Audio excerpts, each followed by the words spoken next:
Hello, ladies and gentlemen. Welcome back to the podcast. I'm here with Melik and Hollister. Unfortunately, Tyron can't make it. He's doing some family stuff. He's on the road. I did something similar last week, but we were able to squeeze one in early in the week, so a little bit different. And since I'm the one kind of hosting the podcast, it's a little bit difficult for the others to get it going without being able to record it. But anyway, first I want to say that I'm going to do a pseudo moment of silence. I got my daughter here with me, so you're not going to really be perfectly silent on my end. I want to give a silent moment of silence to the legend Hank Aaron, who passed yesterday. Um, and even a lot of people passing, but he is a major figure in MLB. You know what I mean? And for him to be that black man and do what he did is very honorable and respectable. So I wanted to just give a quick moment of silence for him. Yeah, definitely.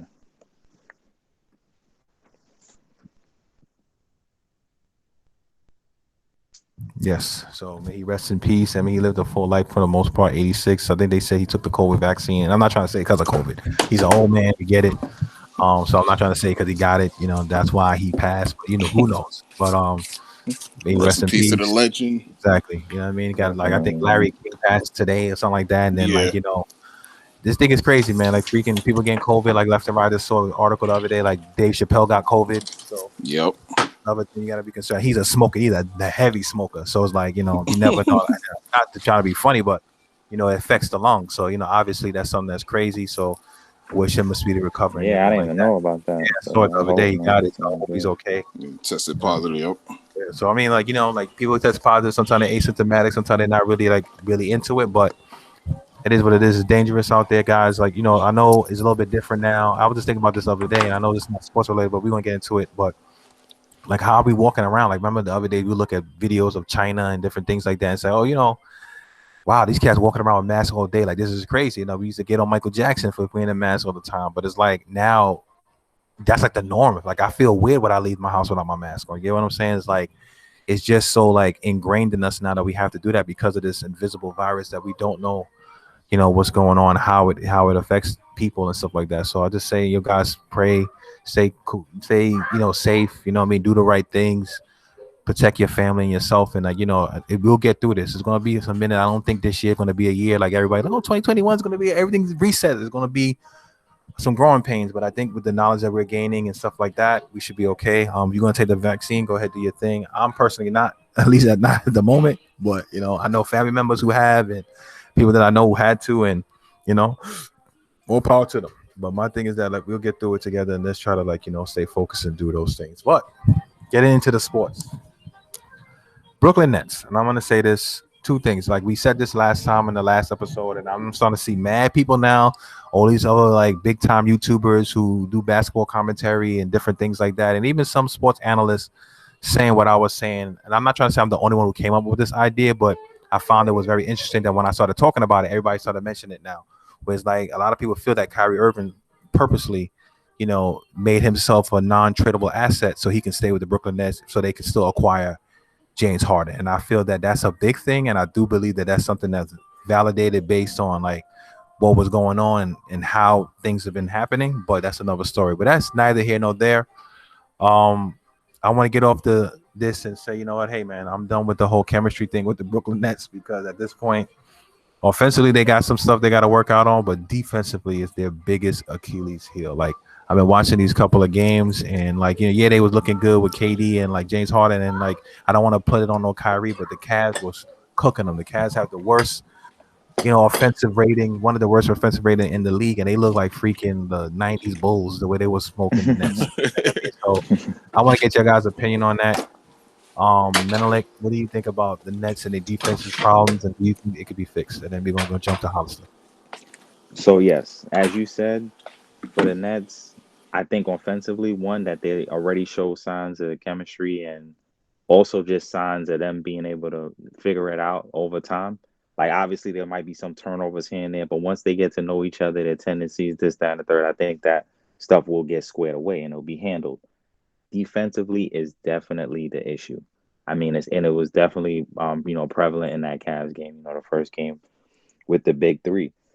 Um, you know, yes, as you said, the Cavs ain't you know known for their offense They was missing C.D. Osman, somebody else too, Darius Garland or something like that, and they still put up 100. Yes, it was double overtime, but they put up 147 points, right? I mean, Colin Sexton out here looking like I don't know what. I granted everybody has a game sometime where you locked in or you zoned out and you on, right? It's your night or whatever. And I'm sure some of it was that, but also defensively they're just not there. And I mean, I spoke about this last time too.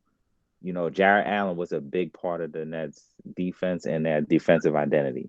No knock on DeAndre Jordan. He still got some stuff in the tank, and he could give you a good, you know, half a game as far as minutes, right? But as far as really being that kind of defensive presence in the middle for like a whole game or like consistently is not there. And it's also hurting them as far as rebounding, which is the other part of, you know, to an extent, defense, getting those defensive rebounds and even offensive rebounds. So I think they're definitely missing a defensive anchor.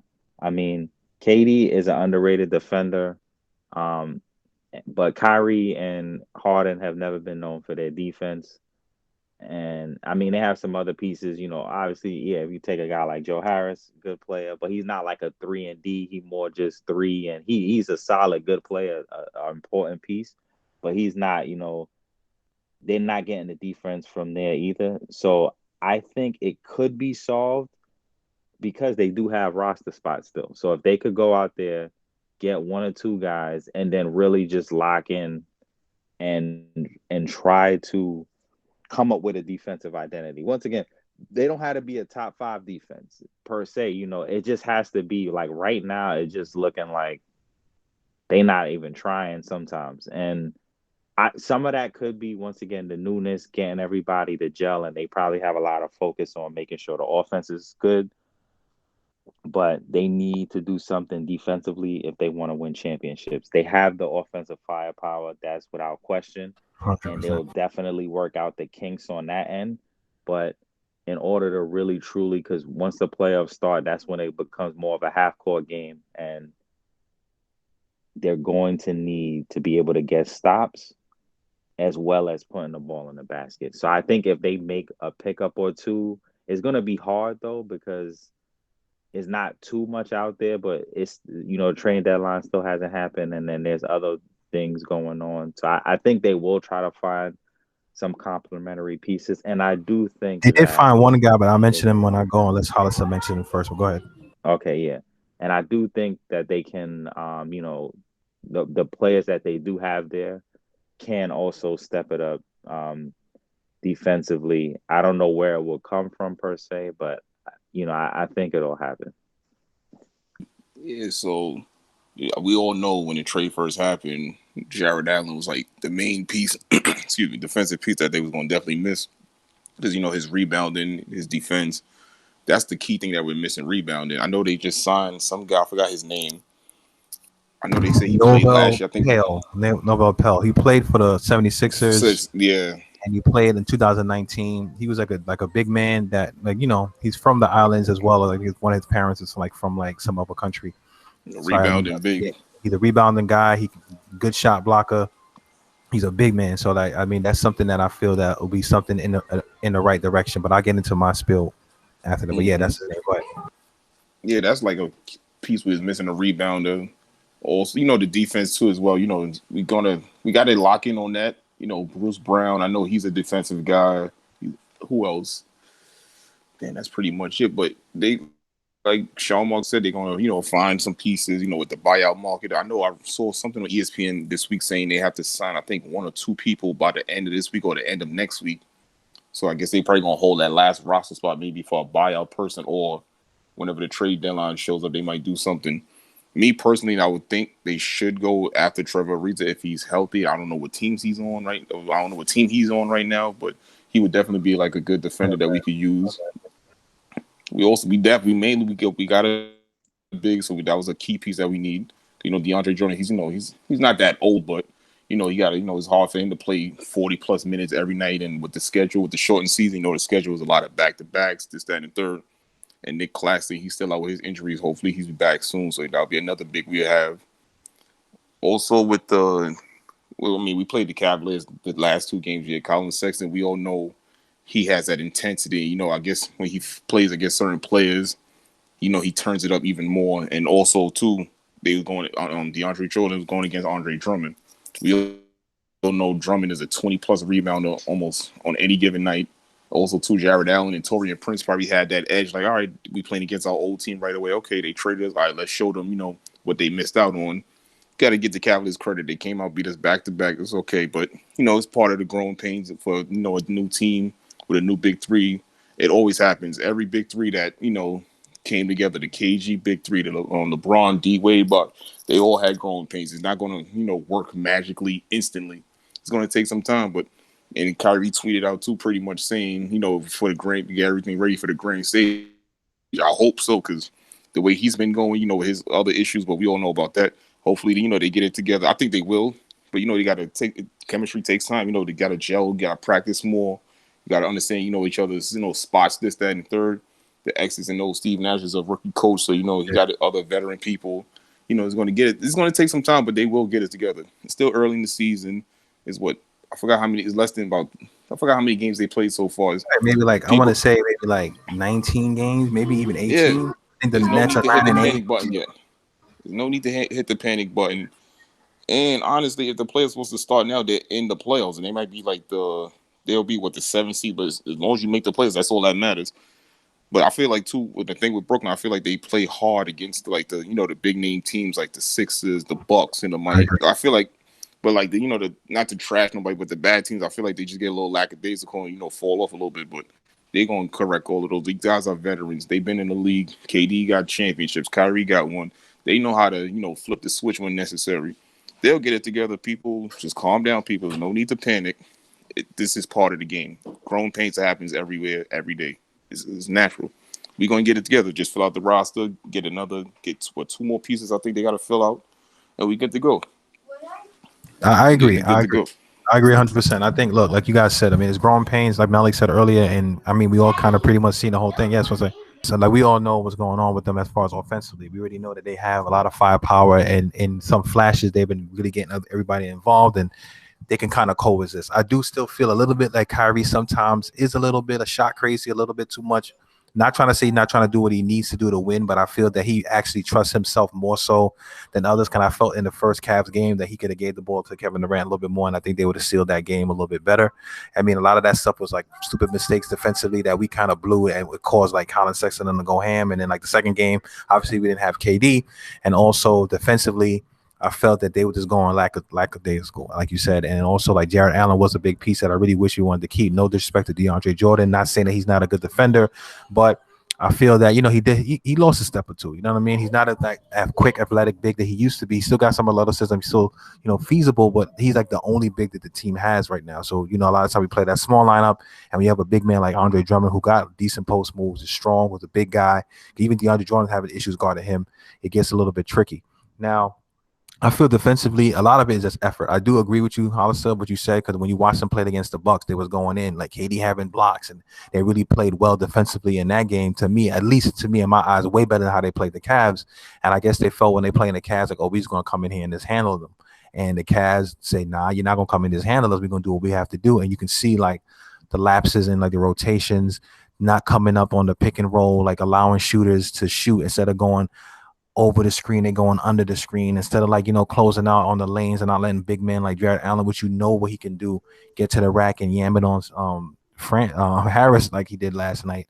Little things like that. Taurean Prince and I'm playing big minutes and those 2 top defenders. I did like the move. At first, I was making a joke with one of my boys. I did when I saw the name they got that guy Novell Pell. I was like, who the heck is this cat? And I had to look him up.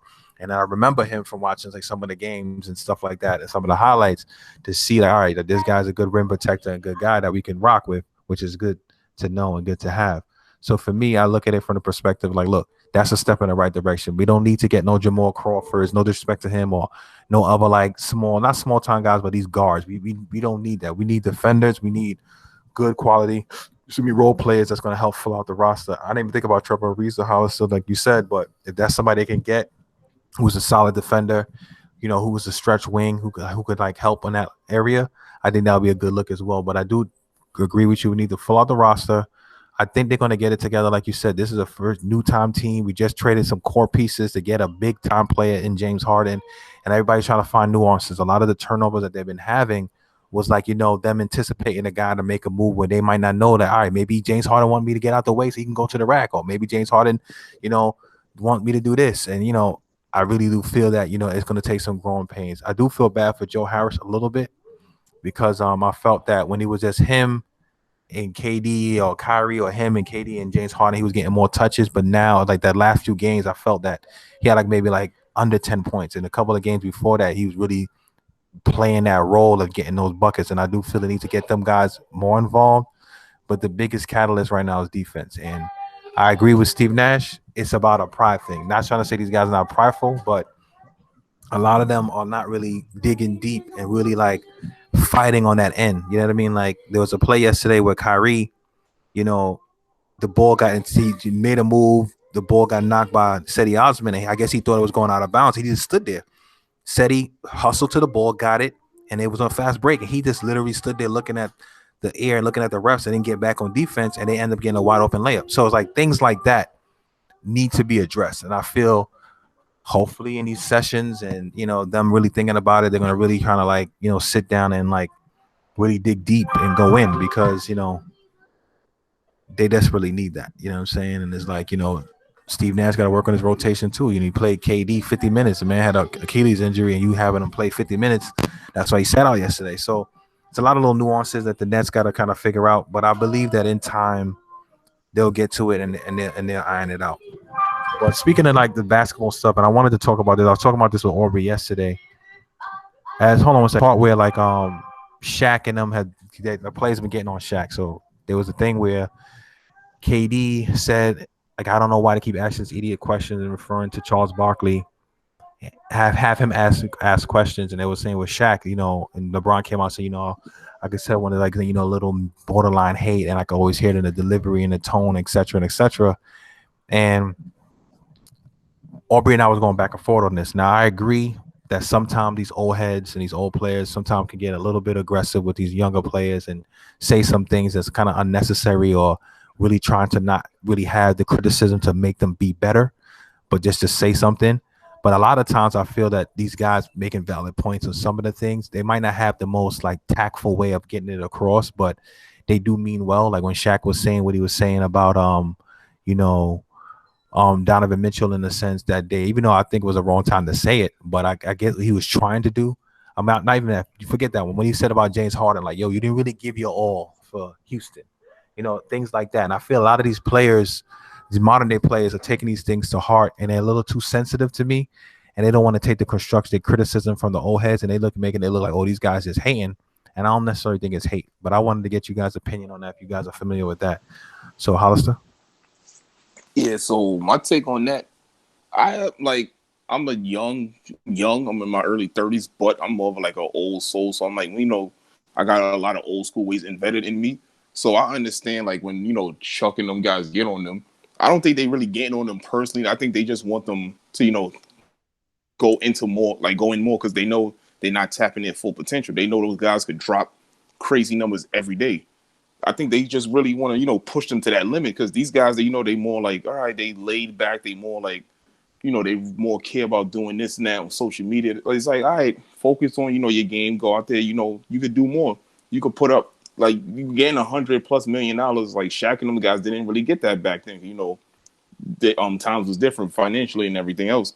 So it's like, yeah, getting $100+ million. Go out there and show why you deserve to be getting paid $170 million. They have the potential to do it, but I don't know what it is. Is they, like you said, Michael, they sensitive. They always feel like these guys picking on them. They're not picking on y'all. Y'all out there, you got the young kids nowadays looking up to y'all. It's like, all right, go out there, show them like, all right, it's more to than just throwing up a little jump shot. Go out there and dominate every night like they could do. That's how I see it. Menelik?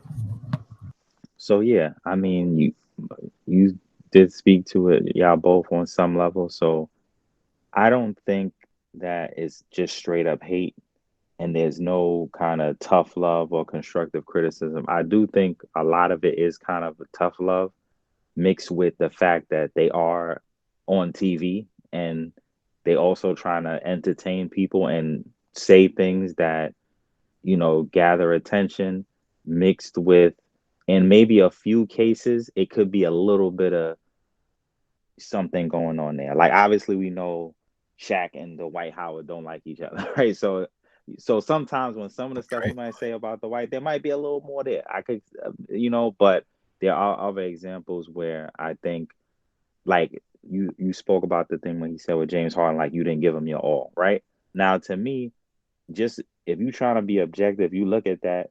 What he was saying is a valid perspective that a lot of people will have. Like, yeah, in a sense, you say that, and yeah, you might mean it, but other people gonna look at it like, no, you didn't, because it technically giving your all would have been staying and making it work, or trying a little bit more, or not, trying to just almost give up. How some people look at it, because you just like, oh, just not good enough. I just need to go somewhere else. This, that, and the Yeah. third. We can't fix this, and We can't beat the so Lakers in a 7-game series.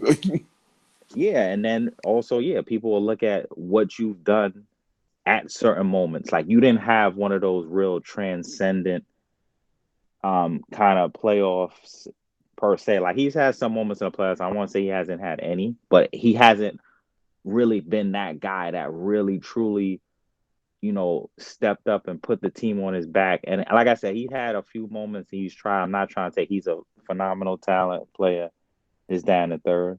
But a lot of the times I do think it is just, tough love. And I think there is definitely a divide between the generations and how people feel, the level of, sensitivity, or the way people even interact, or how you show love or give tough love or criticism or feedback. Just like how the rules are different now, just the rules of being a player is different now, where you got a lot of the guys where, back in the day, you would hear the stories about how, somebody would come in as a rookie and how the vets might be. And there's still some of that goes on, but it's way different now. And I think they're used to that. So the way they try to reach out or motivate or, you know, put their 2 cents in a sense, comes across as hate sometimes when, or in a different sense, it's kind of like what Stephen A talks about with LeBron, where he like, look, I'm saying LeBron is the second best person ever, right? And people saying that I'm hating pretty much, and it's kind of like that's where we at sometimes, where it's like you could give somebody love, you could give them credit, but still point out that there's room for improvement, or you don't got it all figured out, and then it comes across as hate or as you not really showing love. And I think maybe it's a little bit too of them, like Hollister pointed out, that they wasn't getting the kind of money these guys getting today. They wasn't getting 220 million on one contract for 5 years. They wasn't getting that. And they was putting in work in a certain regard. Like, Shaq, one of the most dominant forces ever to play the game, and I mean, and he wasn't getting the kind of money that people that's nowhere near as talented or as dominant as him Really are good. getting, right? Yeah. So they look, you, and even obviously people was pampered on some level back in the day, and there were certain privileges superstars get. But now you don't even have to work, at least how it comes across or how it perceived. Obviously, I'm not a true insider or nothing, but you don't even gotta put in a certain kind of work and you get in the world at your feet. Whereas like before, the guys who were really at that level or who really got the most, they had to put in a certain kind of work. And once again, these guys put in work. They hoopers, they talented, they, take the game to another level in their own way. And the game evolved and their approach to the game evolved with how the game evolved. But I just feel like they just this generation is just different. So I think some of the behaviors and actions of the old generation comes across as hate, when ultimately I just think it's more of a combination of things like tough love and them also just talking about something, or and them having to be on TV, entertain, et cetera, et cetera.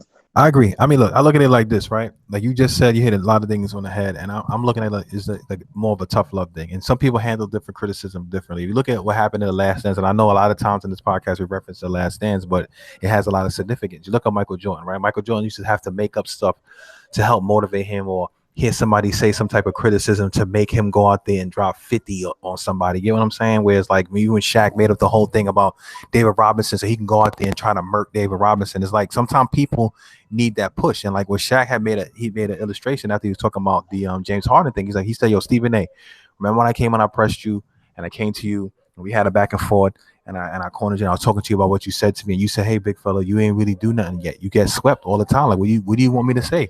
And he said, what did I do? I took your criticism. I went out there and what he did, he worked harder and did what he had to do. Now I get how a lot of the younger fans felt like, Donovan Mitchell just had a big game. They just came back and beat the Pelicans. He was killing, he's cooking. And then Shaq said, I said what I said on purpose. I wanted you to hear it. I do like you as a player. But what do you think about me saying that I don't think you have what it takes to take this team to the next level? And I can understand at that moment, you just like you just won a war. And it's like, yeah, man, I can't believe I did that. And the guy said, yeah, you was trash, though, but I don't think you could do that again. Or, something like that. You're going to feel a certain kind of way. So I get that. So I'm not excusing that. Yeah, I get but like you said, it's like, I don't think there was maliciousness behind it. And like, even when they criticize some of the players, like saying like, hey, they said something about the other day about Giannis. Like, yo, Giannis, I think that Giannis needs to have a post-up game because in the playoffs, when teams make that wall and they know what he's going to do, it's harder for him to do that. I think they need to get into the block. And then Shaq was saying, oh, I don't think it's about Giannis. I think it's about coaching. And then Barkley, I think it's about Giannis learning that stuff. And then Kenny Smith was saying, like, I think it's about both of them kind of figuring it out. So there are different ways to get to different people. And I know that this generation is a little bit different. They take things more to the chest. And when Aubrey and I had this kind of discussion, Aubrey said, when you were a kid growing up in these AAU programs and everybody tell you to join and you're the best person in your neighborhood, and everybody pretty much on your nuts. Sorry for saying it and being so kind of vulgar, but it's kind of hard to kind of take that kind of hardcore criticism.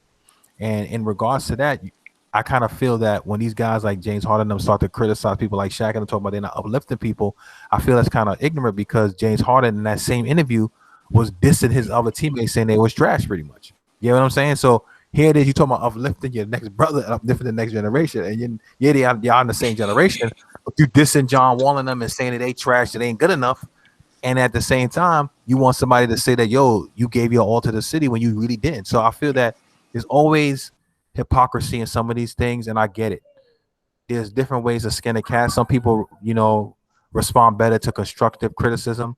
Some people respond better to being like harsh criticism, and some people respond better with people that's being nice to them and like patting them on the back and gassing them. So you have to find what works. But to say that, oh, cause I think one of the response that Katie and them have to that was like, oh, these old heads got this chill and just enjoy retirement because these players got coaches for that. But y'all don't even like the when the coaches criticize y'all. So it's like, you know what I'm saying? So it's like, to me, which one is it? I feel that there's always room for improvement. Nobody's the greatest, and the great players take that as motivation and take it as a way to get better. When Michael Jordan got cut in high school from his varsity team, yeah, he went home and cried. He was tight, but what did he do?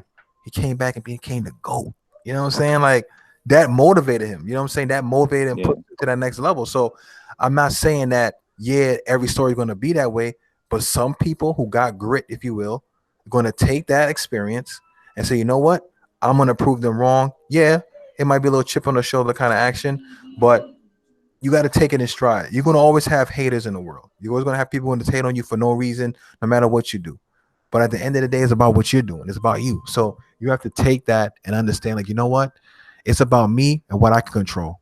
And that's what Donovan Mitchell said. He said, all right, cool, Shaq. Yeah, I'm just going to keep doing me, keep getting better. And Shaq said, I'm glad you said that. And I appreciate what you said. Now, granted, even though Shaq said what he said to try to get that reaction, but Shaq is like, you know what? That's what I like to hear. I'm going to keep doing me and keep getting better to prove people wrong. Some people need that chip on their shoulder. So I feel that too many of these guys are getting too caught up in these things emotionally. And like we always said, I don't like counting people's money.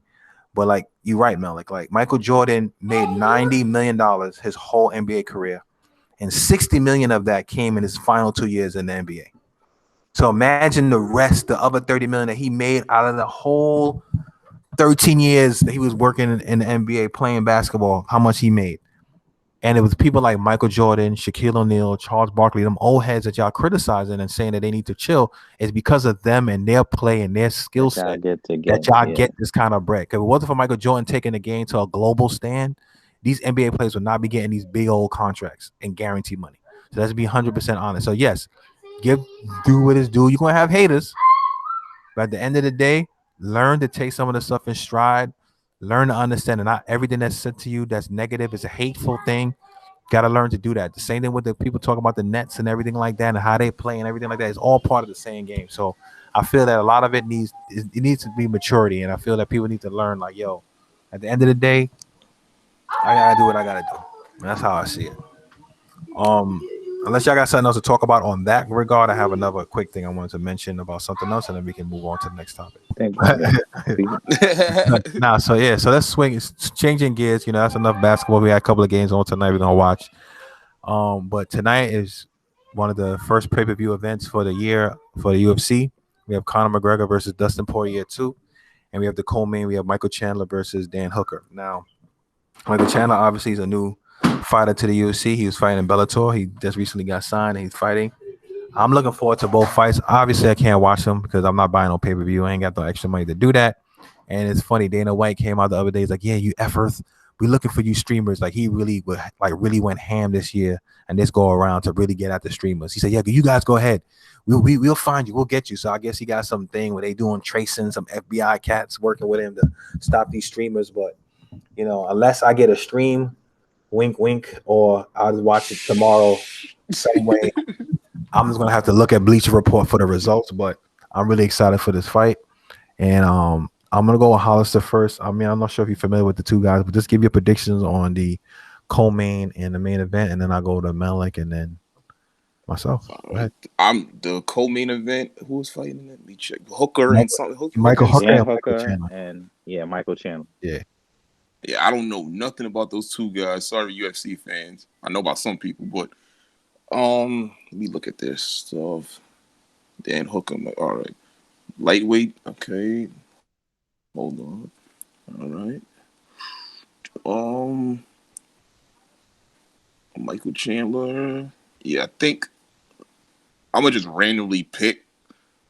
I'm gonna just go with Mm-hmm. Michael Chandler. He has the better record, even though he do have the shorter reach and the leg reach, but that don't always necessarily mean anything. So I'm gonna pretty much pick Michael Chandler on that. I'm gonna let y'all two touch on, the specifics about it. But the Mm-hmm. main event, I'm Dustin Poirier. I know about him. He's a great fighter. I'm a Conor McGregor fan. I know Conor McGregor been out, I want to say about a year or so or more. He's been out for a while, but I'm gonna go with my man Conor McGregor. I know he was in Portugal for I think a couple of weeks. I know, he's focused, he's locked in, he's ready. He definitely have to finish Poirier early. He might have to finish him in the first or second round because I know if Poirier get him to go, the distance, it might be a little bit of trouble for Conor. But I got Conor in this one. I would say probably second or third round, maybe knockout. Maybe I'm gonna make a bold prediction. I'll probably say second or third round knockout. Okay. Malik. All right, so I'll start with the co-main. So yeah, in the co-main, got Dan Hooker and Michael Chandler. So as Michael touched on briefly, Michael Chandler is coming over from Bellator. He's the champ over there. He put in a lot of work, and then he had the opportunity to come to UFC. He wanted to come, test himself against what most people consider the best, which is in the UFC. And then you got Dan Hooker coming off his last fight. He actually fought Poirier, and they had one of the a fight that was in the contention for fight of the year. It was a real war, back and forth. Both guys really put on and show what they were made of. Dan Hooker showed a lot in that fight. So for this fight, I'm kind of like a little back and forth. So on the one hand, Michael Chandler showed a lot of good stuff in Bellator. I think he's focused. I think he has a lot to prove, and he wants to prove he could be the champ in the UFC. I mean, he's a decorated wrestler, and he, you know, can really, strike as well and put in that kind of work. Now, Dan Hooker has more reach. He's taller. I think he's the better on the feet. I think he would be able to deal with the wrestling because I do believe he trains out with the same team as like Adesanya and them, and Yes. they definitely work on that kind of stuff over there. And as you can see with Adesanya, I think he'll be able to deal with Chandler's wrestling. But if he can catch Chandler, and he does have the physical kind of advantages, I could see him pulling it off. But I'm gonna go with Chandler, who's shown that he is a champion, and I think he'll find a way. I think it might not be his best performance because I do think he probably feels a lot of pressure. One, coming over to the UFC and it being his first kind of fight in the UFC, and him trying to make sure he stays in that championship picture. And that there was the whole talk with Khabib talking about people got to impress him or something like that. So, I mean, we'll see how it goes. But if I had to Yeah. pick, I'm gonna just give Chandler the benefit of the doubt. Now, the main event: Dustin Poirier and Conor McGregor. So they fought. Yes, it was years ago. In the first fight, Conor, won in the first round.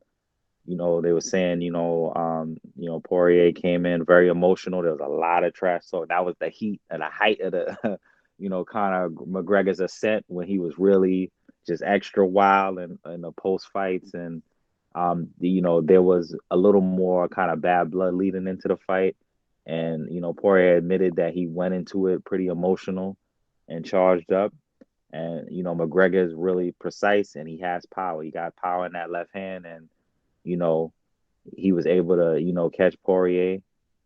And since then, both men have gone on to do a lot of things. Poirier captured the title himself. He fought he had some good fights. He fought Holloway, the fight with Hooker I was talking about. He's the real deal too. He's legit. He's the number 2 ranked in the division for a reason. Um, you know, and then you got McGregor obviously went on to become the double champ, fought in 3 different weight classes. Like he's just electrifying. He's a show in and of itself.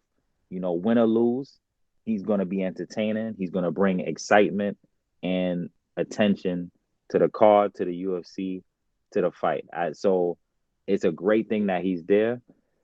And I think that him being off for so long is going to help and hurt him. Like he's fresher in a certain way because he hasn't had to fight as much. In his last fight, which was like last year, it was a quick one where he fought Cerrone and knocked him out, you know, in the first round pretty easily. So he didn't even really take much damage. He was fresh. You know, the only question comes with his conditioning because there's no doubt in my head that Connor doesn't work hard on that kind of stuff. And as Hollister pointed to, he was out there in Portugal doing certain other stuff. He got his, workout program. His nutritionist was saying he was extra strict on his nutrition and diet this time out. He's focused. Dana's been saying he's focused. And the last time people were saying all the same stuff last year when he took out Cerrone. So I think his head is in it. His head is in the fight. And I think he knows how important this fight could be for him. So I'm gonna go with him. And I think it will be a good look for the UFC as well. If he wins, either whether it's he becomes champion or he fights in the next fight for the championship, or if they could get Khabib to fight him, that'll be a big fight for the UFC. There's a lot of different options with McGregor that I think it would also be a good look. But I also feel if he loses for some reason, it's still him just being there, being active and fighting because he's game and he's gonna go out there and he's gonna fight. That he's gonna do that. So I think for him, he really is just in a good spot, and I think he'll do what he needs to do and get the win. Yes, I agree 100%. I think, look, man, like you guys said about Connor, Connor has been focused. He was really upset last year because he just wanted to fight. I think he has the money. He said it even in some of the interviews leading up to this fight, like, yo, man, I don't necessarily, money comes and goes, the belts come and go, but the highlights, because he said, I want to back up my highlights. Like that's what he wants, you know what I mean? And I feel with the conditioning, like we said, that was his biggest MO, you know what I mean? Like he always sucked at conditioning. Like he'll start off good because he liked to start off fast. And if he don't get you out of there early, in them later rounds, defending takedowns, defending shots, defending all these different things like that would take a lot out of you. but he said he's been doing a lot this time for this camp. Working with the nutritionist, like his frame is better. And like I said, I like Dustin Poirier. I liked him, and even the first time when they fought it, I wanted him to win. You know what I mean? Because I really wasn't a Conor fan at the time. And like you said, he went in there very emotional, and Conor knocked him out in 90 seconds. So I do feel that it should be more a competitive fight. At least I hope so. I don't think unless Conor come in there like freaking Goku and knock this cat out like all the shake joint. I don't really see that happening. I do feel like I do think that Conor will still beat him. Who knows? I mean, I wouldn't be surprised if Poirier wins, but I do feel that Conor will probably still beat him, especially if Conor is still sharp and still got that power and doing his thing. I think he can catch Poirier because Poirier did get dropped when he fought Dan Hooker. It's just that they both gutted it out and they fought and they did what they had to do. So I think that's going to be a great fight. I mean, especially if it gets to like a nice war, I think it'll be good. As far as the Dan Hooker and Michael Chandler thing, I do think that Michael Chandler has his hands full, not taking nothing away from him. He does train with a lot of UFC guys. I think I saw like videos of him and Kamaru Usman like wrestling with each other. They both great wrestlers. He's a short guy. Dan Hooker's like the tallest guy in the division, like that 6'3" or something like that, 6'2", 6'3". So he's very tall. And Dan Hooker's a game fighter, and he does know how to stop wrestling. In that camp, without Asanya and them, they really do work on a lot of stuff like that. He also is an instructor and a trainer, so he does know how to break down fighters and different things like that. But it all depends on, if he can take a shot. Because, I mean, from what I was seeing, Michael Chandler got a lot of power. He called himself Iron Michael Chandler or something like that. So I think if he's game, I'm not trying to say he isn't game. You don't know if he had the jitters from being in the UFC his first fight. We don't know. But I do think it should be a good fight. I don't see anybody really getting finished per se in that particular fight, but I don't put it past if Hooker get a submission. I don't think Hooker will knock out Michael Chandler, but I do think if somebody will get knocked out, Michael Chandler might do that. So it should be a good fight nonetheless. I really do hope to watch these fights. Like I said, I'm not gonna do no streaming drink. I don't want Dan and them coming at me, but I'm just trying to say maybe tomorrow I'll watch it like on one of the websites that I go on to watch the fight afterwards or something like that. But I do think those two fights would be hella a good fight. I do like where Conor is at mentally. I think that he got a lot of that animosity and that kind of angst out. I feel that with the stuff that happened in his lifestyle, he got the money. He came from like nothing to become where he was at, the biggest star in the game, going out. I do feel that, with fame and having all this kind of money, sometimes it does take a toll on you. And I felt that he had all these issues, people suing him. He snuffed that guy at the bar back in Dublin. He did a lot of stuff like that. And I feel with those things that came about, I feel that kind of helped change him. You see a different kind of like respect for the game, respect for his opponent. And it could just be the fact that either one, he really does respect Dustin, which I do believe he does, or he just trying to lull him like, you know what, nothing to fear here, mate. And he coming in and starting like he did with Donald Cerrone, because Donald Cerrone was like that too. Like he was kind of shook when he fought Nate and the time he lost, but like when people are super nice to him, he come out there and he performs well, and sometimes he doesn't. So we'll see. I mean, the whole thing with Khabib, I respect the fact that he honor his father. He don't want to fight, different things like that, and this whole spectacular thing, I think, is all like what Conor said. I think he's scared. I think he just don't. It's a lot of pressure to be like undefeated. You know what I mean? And the guys are not just super trash. You know what I mean? Yeah, you beat a lot of people, but fighting Conor again, I think will be a big thing. Like Conor said, like, yo, man, I got the best of him that night. He got the worst of me, and I was able to go 4 rounds with him. So imagine if Conor, a well-trained Conor in this weight that he'd been fighting in and focused and not really worrying about the money and that personal thing, like leaving alone the proper 12 and all. Yeah, like, what I mean, not doing those type of things. I feel that Conor will give him his best fight yet, because we already know that when Khabib get his chin checked, Michael freaking Johnson almost knocked out Khabib. You know what I'm saying? But Khabib he rallied and yoked up Michael Johnson, and Khabib last fight with a broken toe yoked up, Gaethje. You know what I'm saying? So I feel a lot of people get beat before they get into the fight with him, and I feel that Conor's like one of the guys who was like, yo, I don't even care, and I'll do what I got to do. But yes, he did defend some takedowns and stop some takedowns, Conor, but when he fought him the first time, but that does take a toll on you. But if anybody's going to beat Khabib, I think it'll probably be Conor. The whole Tony Ferguson thing I was thinking about in the past, but I think him getting washed the way he was getting washed, I don't think he have a chance against Khabib. But I'm just kind of mad that they didn't make that fight before that stuff happened, and he kind of had a little bit of a fall off, because I would have liked to see that fight between the two of them. They tried a couple times, and 6 times they tried, bro. Happened. Yeah, and it's just like the time and at now the bar it's like I was willing to buy a ticket. Yeah, the bar I was gonna buy a ticket. I was like, yo, I was gonna call all of us like, yo, we should or try to get a group sale or something. Yeah, I man. wouldn't mind going to that, but it got canceled. Yeah, you know why? Because like freaking every time they had a fight, Khabib almost died cutting weight. Then another guy, Tony Ferguson, got something happen to him, and then somebody got an injury. Then they're supposed to fight. Tony Ferguson wearing glasses, tripped over the cable, tore the ACL, then came back. It ain't meant for them to fight. He got hurt or some crowd like that happened with Khabib because his father got sick. It's like then they stripped freaking. I think they did Ferguson dirty because they stripped him of the belt. I don't think they should have did it when he had the title.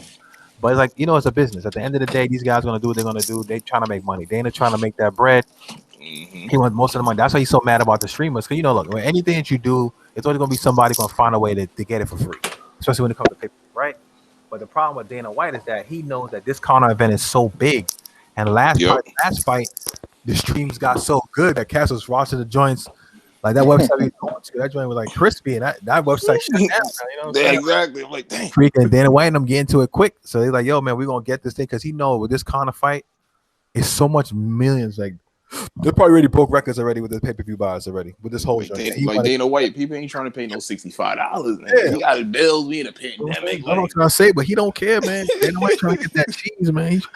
I got like a email from like ESPN Plus, like, be a special offer for UFC 257. And I'm like, special offer, $70. Like, $70 a set of that's expensive. That's like Dana White. I don't mind supporting the regular offer. Like, it's like more money than this time because I mean, back in the day, I thought it used to be like $65. I was like $70 and like pay-per-view, $100 pay-per-view. It's like, damn, son. So imagine they get 2 million pay-per-view buys at $100. You know how much that is? Like Dana White, a couple streams ain't gonna kill your pockets, man. No, especially you know what it is. Like most people, they don't want to deal with the hassle. Some people don't want to go looking for no website. They don't have to deal with buffering. They just want to buy it. You know what I'm saying? Like when we watched the Tyson, we did it. Yeah, because it's Mike Tyson and stuff like that. We might have got it. You know what I'm saying? But to do this whole thing, now you got to go get ESPN Plus.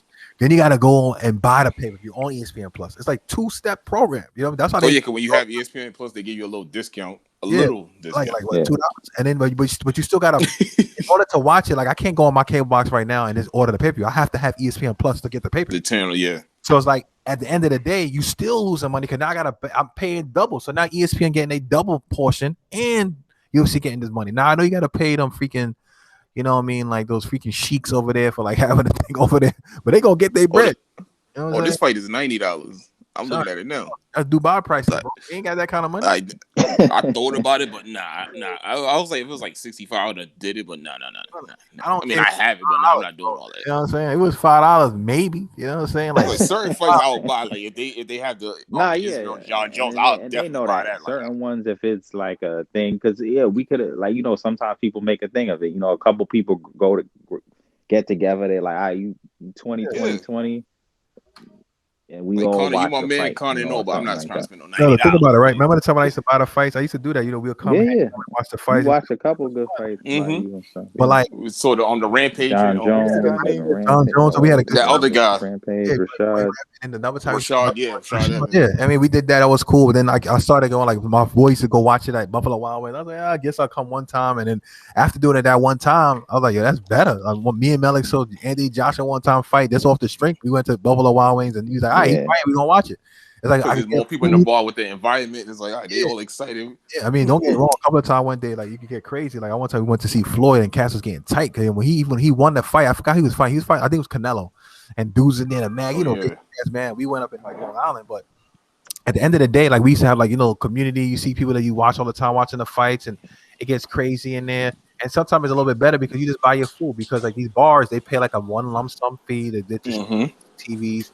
And the bars, Buffalo Wild Wings is a corporation, they're gonna make their money, so that's part of the thing. So they're not gonna get hammered with the price, and then people can watch it. Now it's up to you what you want to do. But now with COVID, you can't do that. So it's like at the end of the day, and the bars closed and everything else. You can't go to no indoor restaurants. So it's like, all right, like what I'm gonna do? Watch how I'm gonna watch it. So I gotta go pay $90 plus tax.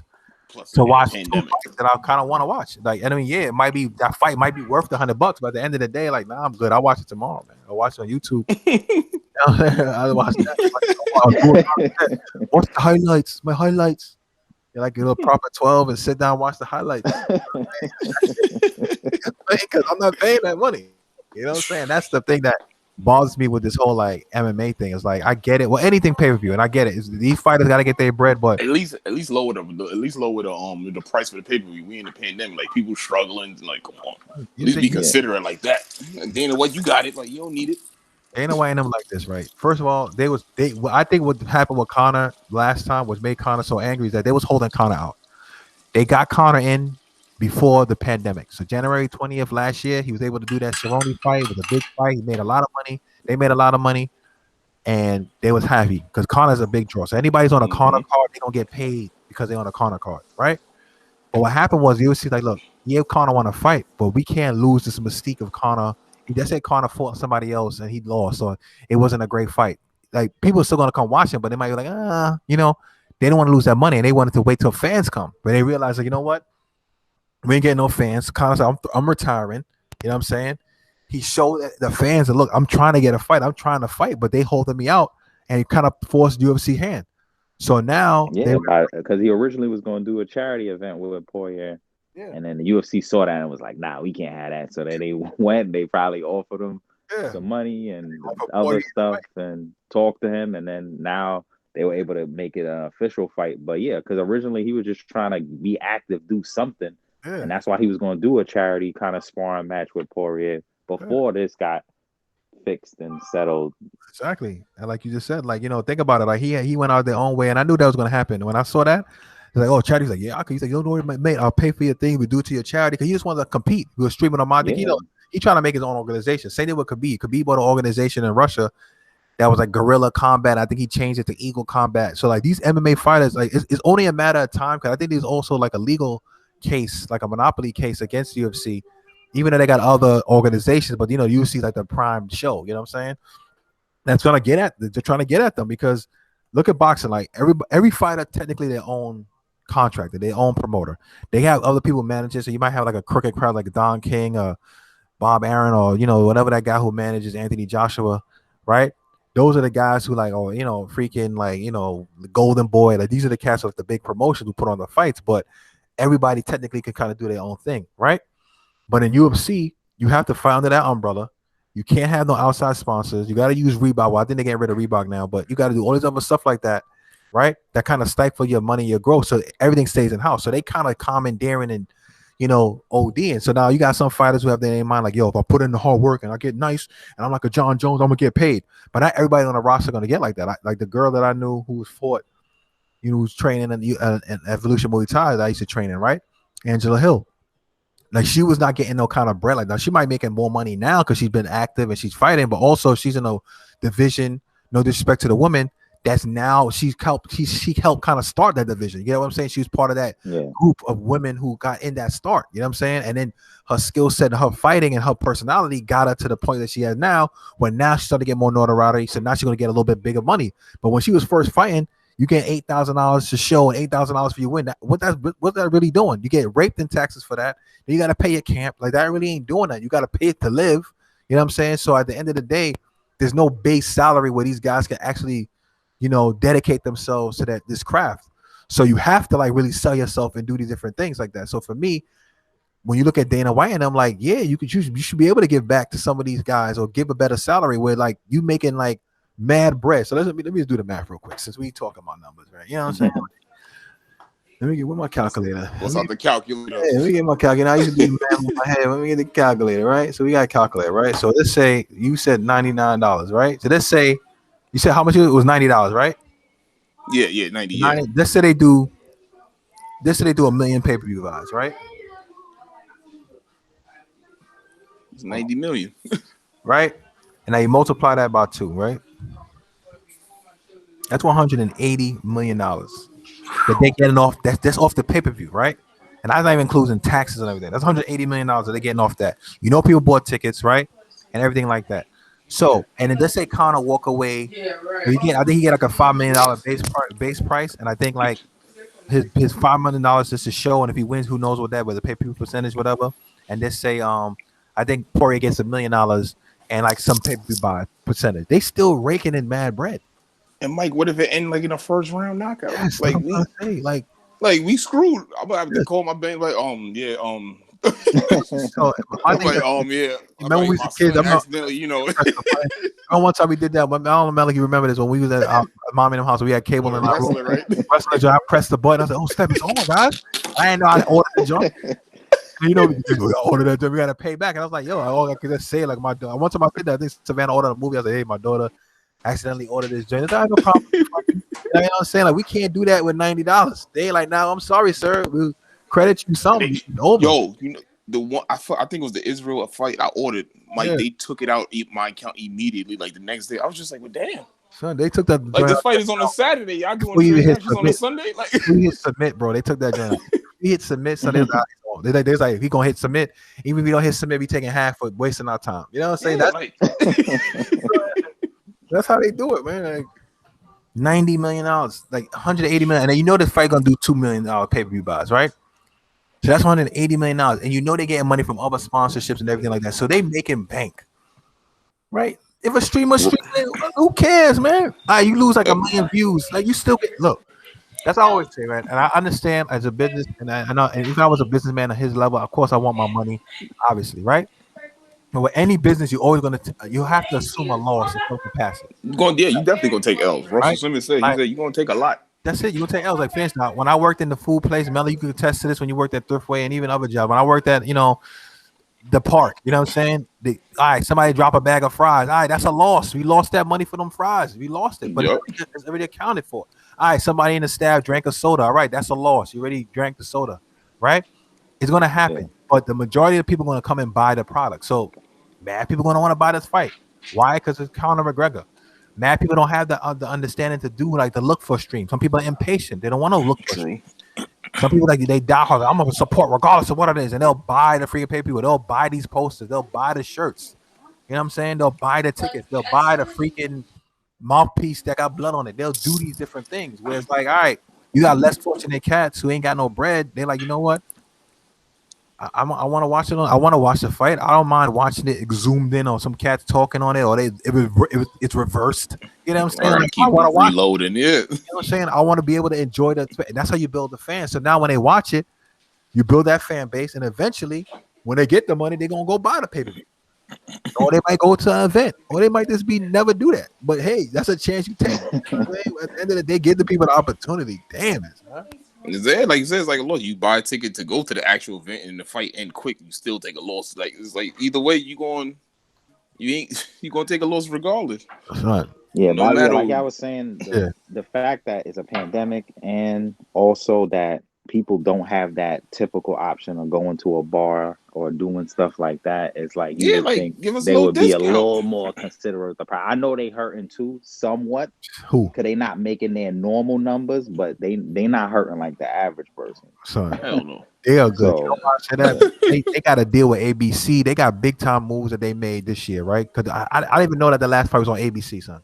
Right, the fight before last. I'm like, yo, the ABC, that's a big network, right? Was it last week, I think, right, or something? Yeah, last week. You went from being on Spike TV, not even forget it. You went from not being noticed to being on Spike TV, to get on like another channel. I forgot what it was, to be on ESPN, right? Owned by Disney, the conglomerate, right? Now you on ABC. It's like, come on, you making it. And my thing is that on FX at one point. Yeah, FX, all that, right? So think about it, right? You making it from that point. You still got the Ultimate Fight officer you was doing, and then on top of that, right? Look at it from this perspective, right? Here it is now. They was the first game in town when nothing was going on. They was the first group to get this stuff popping off.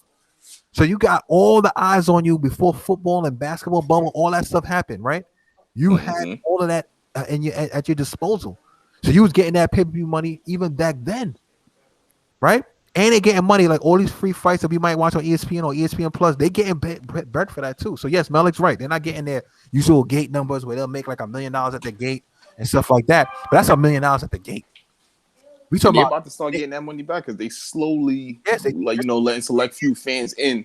This fight has 2,000 fans, and they said in this arena, right? So now you have 2,000 fans, and they probably paid a premium for these tickets because they're not gonna give you a discount because of COVID. They're like, oh, you assume the risk of coming here to the COVID thing, and here's the price you have to pay, and they're gonna make them pay more money because now it's like an exclusive club. You know what I'm saying? You're in Abu Dhabi, so it's a little more too. Come on, son. They paying with oil and gold bricks. They got it, man. My thing is like, yo, man. Like they wilding, and that's what I'm saying is like, man, come on, bro. Like you could cut some people some slack, and it's like these fight, and then like think about it, right? Only probably the co-main and the main event getting decent money. So let's say Michael Chandler walk away for $200,000. That's I don't even know what his contract is, but let's say that's what he walks away from, right? And the other guy walks away. Dan Hooker might walk away from like $300,000-$400,000, right? Freaking, let's say your boy Poirier, he might get $1 million, but he might leave with like maybe $6, $7, $8 million based on like percentages. Conor might walk away for like maybe like 20, let's say 20, $30 million. Let's say you still have over $100 million in pay-per-view values. You got to pay your company, whatever, but y'all getting your bread, man. The sponsors that got to put their little thing on the mat. Y'all getting millions of dollars. Like, and the fighters getting penny. You know, the other cats ain't getting that kind of bread. You know what I'm saying? Yeah. You give it out the bonuses. So it's like, to me, it's like, all right, man, the cats streaming, they streaming. I'll give you a funny example, right? Of how this is like hurtful. I remember one time we went to go watch the fight, right? So me and my boys we went kind of late. We went to a different spot. We went to this place called Green Turtle instead of going to like the Buffalo Wild Wings. So we went to something different. It's not a bad spot. Yeah, we went there from Malik's bachelor joint at the time after we did Oh yeah, Long Island, yeah. So yes, we went, right? So we went to that same spot. And you know how you saw I had the little TVs there, right? So imagine us coming there, right? So we had mad people there at that time. Cats came with their girls. They made like a little small table. So I was making a joke with the guys that they got us at the kids' table, right? So we sent a little edge table at the joint to watch Conor McGregor fight Jose Aldo, right? I literally took a bite of my sandwich, look up the fight over. I'm like, what the heck? So I'm sitting at this corny, wobbly little extension table. The screen is mad small, probably the size of my laptop screen, because we're not watching it on a big screen. I literally went down to take a bite of my burger, and I look up, Jose on the ground. And they playing the music. You know, like he had like kind of like, you know, freaking Irish music playing, and he killing. I'm like, what the flip happened? So imagine if I bought that pay-per-view. And I thought that fight's gonna be a bang. I was like, you know, Jose Aldo tight. He's the king of Rio. He mad nice. It's gonna be a good fight. They both stand-up fighters, and Conor McGregor knocked him clean out. You could have blinked and that fight was over. You know what I'm saying? Like I could watch. That's one of the highlights. You know, I even had to go watch the fights. Man. You know what I'm saying? Yeah, ESPN could have showed that like it. My thing is like I get it.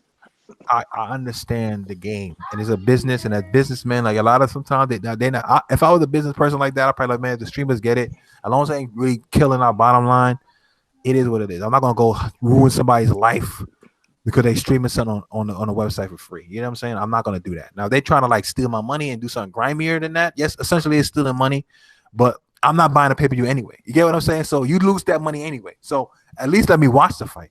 You know what I'm saying? So we could talk about it like we talk about now. And eventually when we get more big on the YouTube platform or wherever we talk about it, we bring more fans to the fan base, and we still giving you publicity because we talking about you. So at the end of the day, it is what it is. You know what I'm saying? So why even make it that difficult for other casuals, not even casual, but other fans who may not be able to afford it?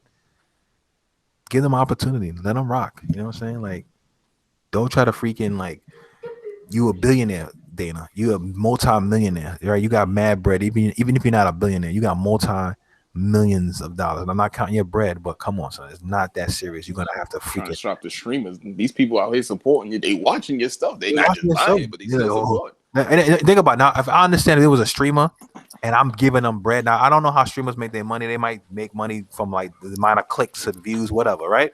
But it ain't like they say, instead of paying $90, pay me $20. You know what I'm saying? They're not doing that. So my thing is like, all right, if I'm going to our website to watch a fight for free, is it really like killing you? Like they ain't like making no money off you? You know what I'm saying? Like they just watch the fight, man.